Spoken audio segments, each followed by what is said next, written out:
What we learned before told us that nothing can travel faster than the speed of light. Nothing, okay? Nothing can travel faster than the speed of light. That tells us that we cannot add velocities as we did before in classical physics, because that would easily lead to a speed greater than that of light. For example, if I look at two space shuttles, one traveling with a speed u1 this way, another traveling with a speed u2 that way, both measured on Earth. Let's say u1 equals 90% of speed of light, and u2 also equals 90% of speed of light. So they approach each other at 90% of speed of light. Okay? Now, neither of these travel faster than the speed of light. So that's okay. But what about if you use the astronaut's point of view? The astronaut on board Spaceship One. Okay? He is moving forward with 0.9 c, and he sees another one moving forward that way, moving backwards 0.9 c. So if you add these two velocities up according to classical physics, what are you going to get? You're going to get 0.9 plus 0.9, right? So according to this guy, the other space shuttle is actually approaching him at 1.8 c. Now that would be disaster, because nothing can travel faster than light, otherwise gamma would be imaginary. So to be self-consistent, you have to make sure that you need to rewrite the velocity transformation so as to avoid anything traveling faster than the speed of light. The question is, how do we do that? Okay, so let's take a relativistic velocity transformation. How do you add velocities? By definition, u, that is the velocity of an object in the s frame. Now I differentiate it from v. V is the velocity of the reference frame s prime moving relative to s. It is not the velocity of a particle being observed. That is called u, okay? dr over dt. What about u prime? U prime by definition is dr prime over dt prime, not dt, okay? Because t and t prime are different. And r is, vector with three components, x, y, z, okay? So r equals to xi plus yj plus zk. And r prime is x prime I plus y prime j plus z prime k. So let's look at the three components of the velocity u of the particle, ux, uy, uz. Okay, and in the s prime frame, accordingly, I have ux prime, uy prime, uz prime. So the question is, how do you go from ux to ux prime, right? That's called velocity transformation. So let's look at ux prime. Ux prime by definition is the x component of u prime, the vector. So it is dx prime over dt prime. All right. Now I can easily do this calculation because I know what x prime is. I know what t prime is by Lorentz transformation. Okay, x prime is, remember, gamma x minus vt, right? And t prime is gamma t minus vx over c squared, right? Okay, now let's finish the differentiation, see what we get. Gamma is a constant because v does not change, only u does, okay? So take that gamma out. In fact, gamma can cancel. So I have dx minus, again, v is a constant, I'm going to take it out of differentiation, dt divided by, gamma is gone, dt minus v dx over c squared. Okay, now I have dx and I have dt here. So let me divide everything by dt. So I will get dx over dt, which by definition is ux. Okay, so let's do that. And then I find dx over dt, which is ux, minus v. Okay, divided by, again, everything by dt. So it's 1 minus v over c squared, then dx over dt, which again is ux. So ux v over c squared. That is ux prime. So you see, indeed, the velocity transformation in a relativistic format is not the same as its classical counterpart. In classical physics, ux prime equals ux minus v. That's it. Okay? Relativity gives us a new factor here. The denominator, 1 minus ux v over c squared. We'll see in a minute how that avoids anything from going over the speed of light. But before we do that, let's first finish the entire transformation. Let's look at uy prime and uz prime, okay? Wait. You say, isn't it true that u prime equals uy? Because isn't it true that y prime equals y, right? Because, you know, the reference frames only move relatively on the x-axis. So how would that affect the motion in the y direction? Well, here's something that is easily overlooked. That is, even though y prime equals y, t prime is not equal to t. Okay, so the two observers will agree that the object is moved by the same amount, delta y, or delta y prime, on the y-axis. But they do not agree how long it took for it to do that, because the delta t and delta t prime may not be the same. So they will measure different velocities along the y-axis. For example, this is dy prime over dt prime. Now, again, dy prime is just dy. That's not a problem. But dt prime is dt is d of gamma t minus vx over c squared. And again, I divide everything by dt. Divide everything by dt. I get dy over dt, which is uy. And then you have to take that gamma out. Cannot cancel that. And then divide everything by dt, so the first term is just 1 minus v ux over c squared. Okay? So uy prime is not equal to uy. You have this extra factor here because the clocks are different in different reference frames. What about uz prime? Well, there's no difference between y prime and z prime because there's no motion on either axis, so I can just copy that result. uz divided by gamma 1 minus v ux over c squared. So this is the relativistic velocity transformation.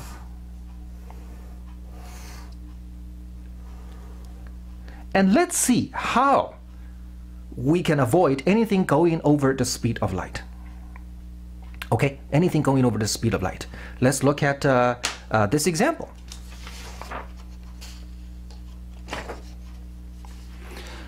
Okay, what I want to know is if the first shuttle goes this way, the second shuttle goes that way, then according to the first shuttle, how fast is the second shuttle approaching him? Now, the first shuttle moves with this speed u1 along the x-axis. So I'm going to consider this as the s prime frame. Okay, the s prime frame. Therefore, s prime frame this time moves with a velocity u1 relative to the s frame. So the gamma factor, in the gamma factor here, you have to use u1 to replace v. Okay, so I already know that in the s frame, the second object moves with a velocity of negative u2. Okay, all these are absolute values. So u2 is a negative. So u2 is the absolute value of the speed of the second spaceship going backwards. So its velocity along the x-axis in the s frame is negative u2. Okay, so I know that ux for the second object, okay, for the second object in the s frame is negative u2. To put an absolute value. Okay, my question is, what is ux prime equal to? That is the velocity of the same space shuttle according to the first one, the first space shuttle in the s prime frame. Well, we have this formula, don't we? We have this formula here. Okay, so let's copy this formula. This is the result, and let's see what we get. Okay, it's ux minus v divided by, so what's ux? Ux is the velocity of the space shuttle, which is this guy, in the s frame. We already know what that is. There's minus u2, okay? And then minus v, what's v? V is the velocity of s prime relative to s, which in our case is just u1, okay? u1. u1 is also positive, it's just absolute value, so I can add absolute value if you want to. Divided by uxv over c squared. And what's ux? Ux is the velocity of this guy in s frame. Once again, it is negative u2, so it's minus negative u2 absolute value times v over c squared. V is u1, okay, u1 over c squared. Okay. Let's clean up a little bit. This is negative of u1 plus u2. Both are absolute values. Divided by two negative signs cancel, plus u1, u2 over c squared. You see, without this additional factor in the denominator, which is the relativistic correction, I would be getting negative u1 plus u2. Negative sign only means the velocity travels, it's actually going backwards, which makes sense. The speed, which is what I'm really concerned, would be u1 plus u2. Indeed, you just add the two speeds up. That is the classical way of doing things, right? But relativistically, you have this factor. And let's see what happens when you have this factor. If u1 equals 0.9c and u2 also equal to 0.9c. We would be in trouble if we added u1, u2 out. We get 1.8c. But don't worry, you have this. We have this extra factor. Then ux prime would be negative 1.8c divided by, okay, here's the thing. u1, u2 over c squared, so it's 0.9c squared over c squared.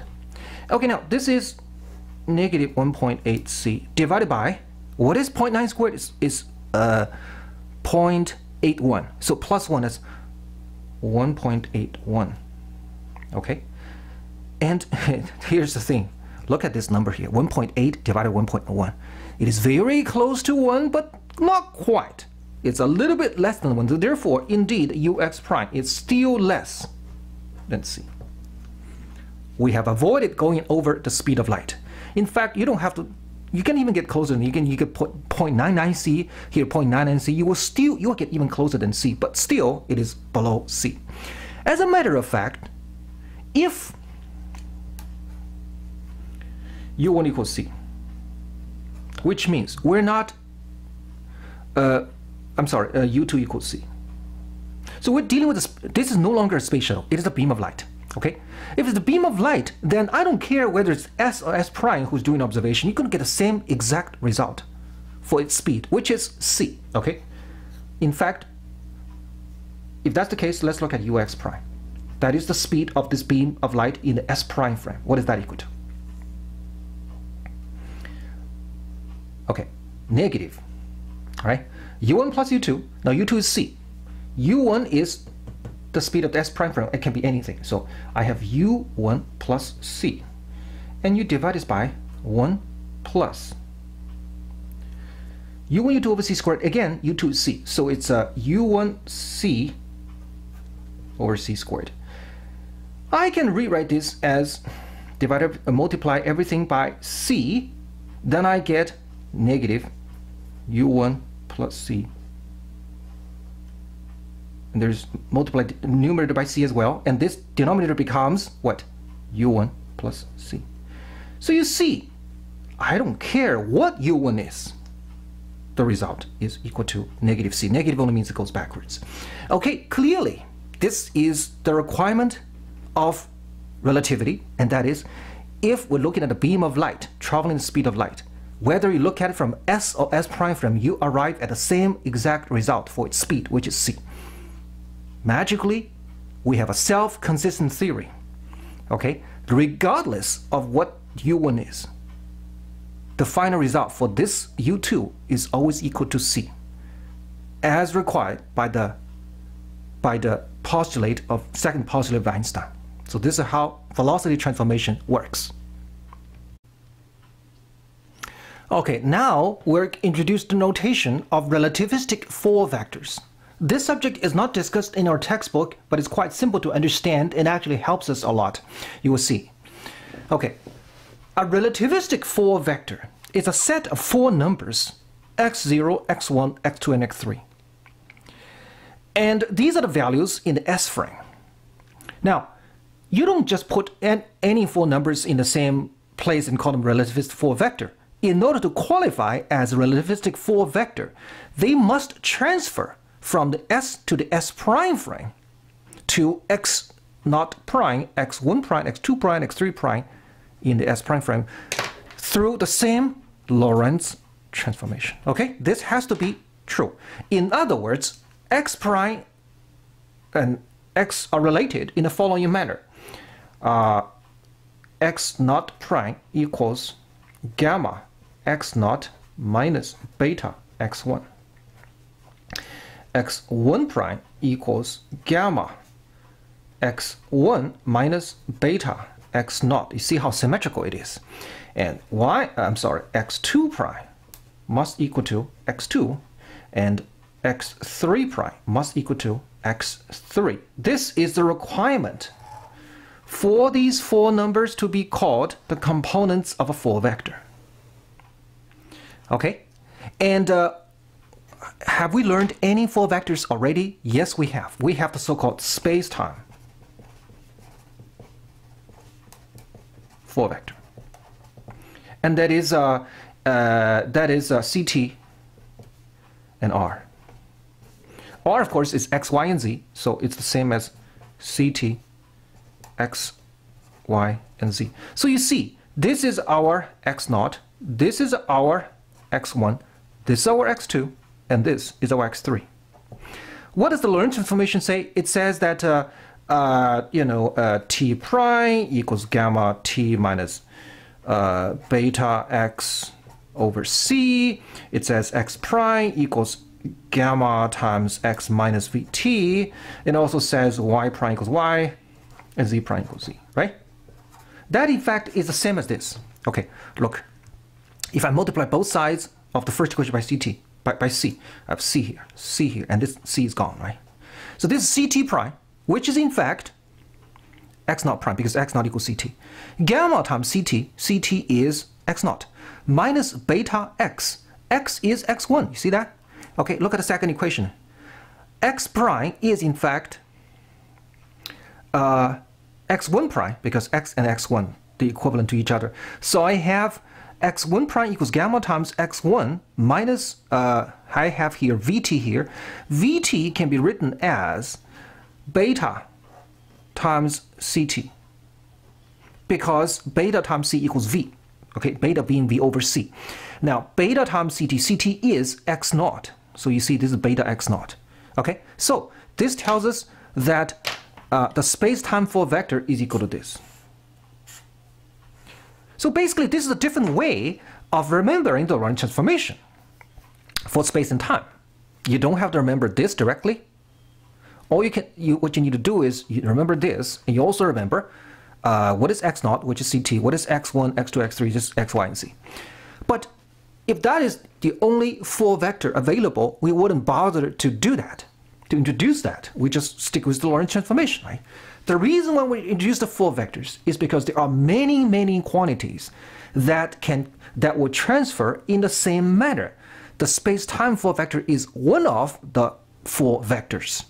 Okay, and if you can remember this, which is very simple to do, all four vectors transform exactly the same way. All you have to remember from this point on is what can be written as a four vector. This is one example. You will see another famous example, the so-called energy momentum four vector. If you know how to write that four vector up, then you know its first component transfer like this, second transfer like that, and so on. You don't have to remember it separately. Okay, that is the notion of relativistic four vectors. Okay, now we're going to take a look at an interesting example, which utilizes a lot of the things we have learned so far. This is the example of a light beam traveling inside a moving glass slab. Okay, so here's the situation. I have a glass slab whose proper length is L, which means if I measure the glass slab at rest, that's how long it is. It's L. Okay, the index of refraction of this glass slab is N, which means the speed of light will be slowed down by a factor of N as it travels inside the glass slab. Okay, then what I do is I have a beam of light starting from here, and it propagates along the length of the glass slab. Now, if the glass slab is stationary during this time, then I can easily find the time it takes for the glass slab to go, for the light to emerge there, right? It will be just L over the speed of light in the medium, which is C over N, okay? C over N, we call the index of refraction. Okay, now the complication is due to the fact that this glass slab is also moving. The glass slab is moving with a speed V, while the beam is traveling inside. Of course, the beam is going to be faster than the glass slab itself, so it's going to emerge at some point over there. Now, my question is, how long does it take from a bystander's point of view for this beam to propagate through this glass slab to emerge from the other end of the glass slab while the glass slab is moving. Okay, now I want to solve this problem with two different methods. The first method involves velocity transformation. And the second method, strangely enough, you don't even have to do any velocity transformation. We can do it directly with the idea of Lorentz transformation. Okay, so let's do that. The first method is more conventional. And that is, I'm going to try to find how fast this beam of light travels through this moving glass slab from the bystander's point of view. To do so, I have to do a relativistic velocity transformation, right? The velocity of this beam of light is c over n in the stationary frame of the glass slab, but is not c over n for bystander's point of view because the glass slab is moving. I have to find that velocity first. Once you know that velocity, you can find from simple kinematics, you can find how long it takes to go from here to there. Okay, now I have to have a clear mind. I have to define an S frame and S prime frame. S frame is the lab frame, the bystander's frame. Okay, S prime frame is the frame that moves along with the glass slab. So the S prime frame moves with a speed v relative to the S frame. Okay, now the speed of the light beam is c over n in the stationary frame of the glass slab, which means in the S prime frame, right? In the S prime frame. So we know that ux prime equals c over n. Not ux, but ux prime.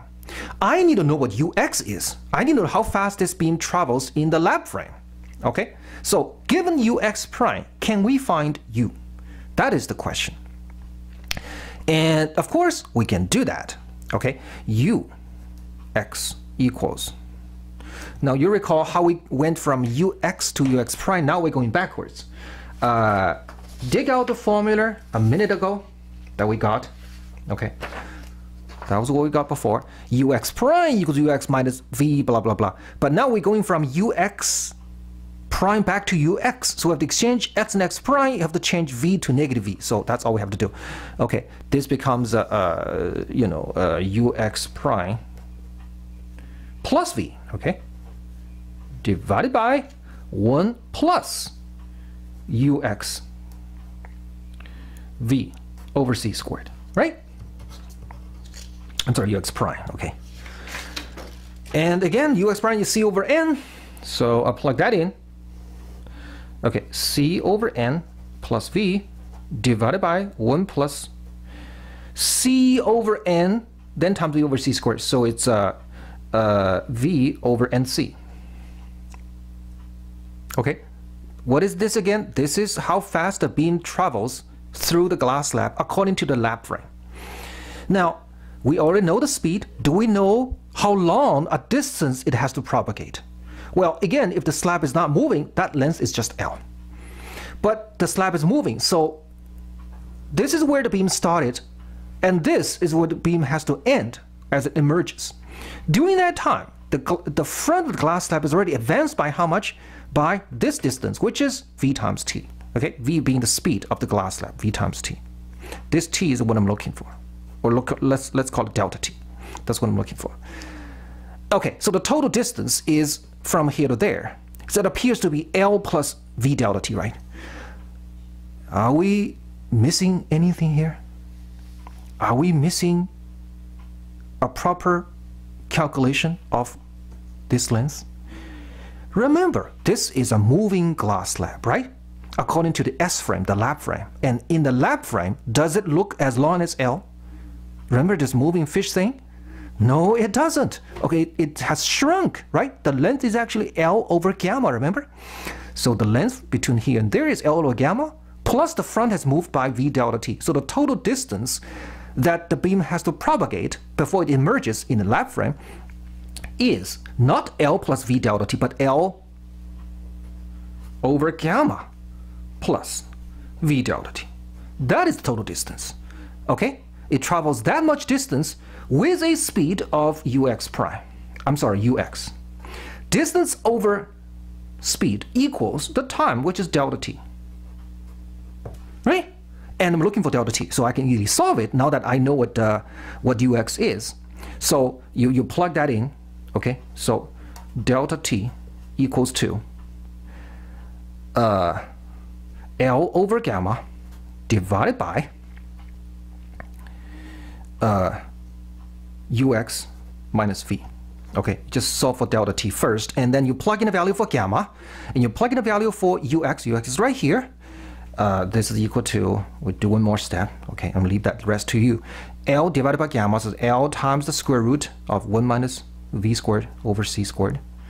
And ux is right here. I'm gonna copy this now. C over n plus v divided by 1 plus v over nc minus v. Okay, you clean up this mess, and you get your final result. The result is n times L over c 1 plus v over nc divided by 1 minus v squared over c squared. That's your result. Okay, that is the time it takes for this beam to go through this moving piece of glass. Now, I have a couple of special cases to look at. One is, what if n equals 1? If n equals 1, do you still have the glass slab? You don't. Okay, it's just vacuum. And in vacuum, ux equals ux prime. I mean, it's, right? Because it's a beam of light. Okay, in vacuum, it has to travel through the space with exactly the same speed c. Okay, and the second special case is when the glass slab is not moving, which means v equals 0. Now, the second special case is quite simple to see. When v equals 0, you don't have this term, you don't have this term. It's just n L over c, which makes perfect sense because for a beam to go through a stationary piece of glass of length L with a speed of c over n, the total time is, of course, n times L over c. Okay, you can also check what happens with the first special case. When n approaches, when n becomes 1, and this becomes 1 plus beta, this 1 minus beta squared, you can do this analysis to see whether the result actually makes sense. Of course it does. Now, let's try to solve the same problem, but with a different perspective. Okay, we are going to look at the same problem from Lorentz transformation point of view. We don't really need to know anything about the speed transformation. What we're looking for is the time interval between two events. Event number 1, where the beam starts from the left edge of the glass slab, and event number 2, when it emerges from the right edge. Okay, we're looking for the time interval between these two events. We're looking for basically delta t. Okay, delta t in the lab frame. Do we know delta t prime in the proper frame of the glass? Yes, we do, because that is just L over L divided by C over N, right? Because in the S prime frame, which moves along with the glass slab, distance is L. The speed of light in the glass slab is, again, C over N. So the answer is just N L over C. So I know that delta T prime, which is the S prime frame moving with the glass, this answer is L divided by C over N. That is N L over C. I am looking for delta T, not delta T prime. Okay, that is what I'm trying to do. Delta T, what is that equal to? According to Lorentz transformation, this is gamma times delta T prime minus beta delta x prime over C. You recall that? Lorentz transformation?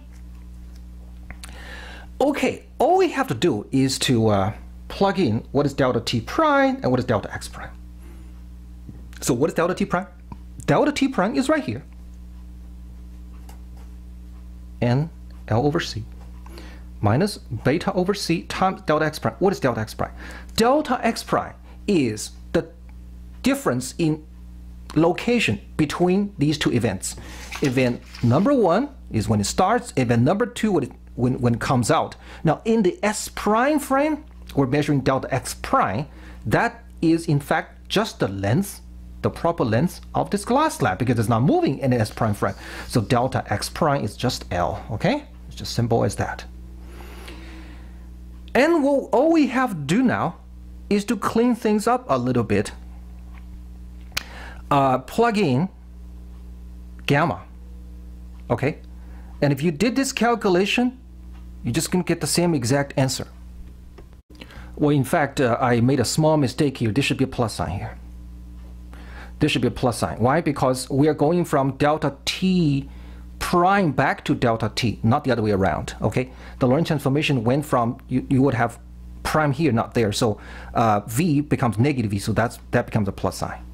All right, and this is the same as before, as we did a minute ago, because if you take that, so this is just 1 minus v squared over c squared. That's beta, that's gamma, and you take that L out, okay? L over c, you take that out. In fact, you also take an n out. The first term is 1. The next term is beta over n, or v over nc. That is the exact same result as before. This is the result as before.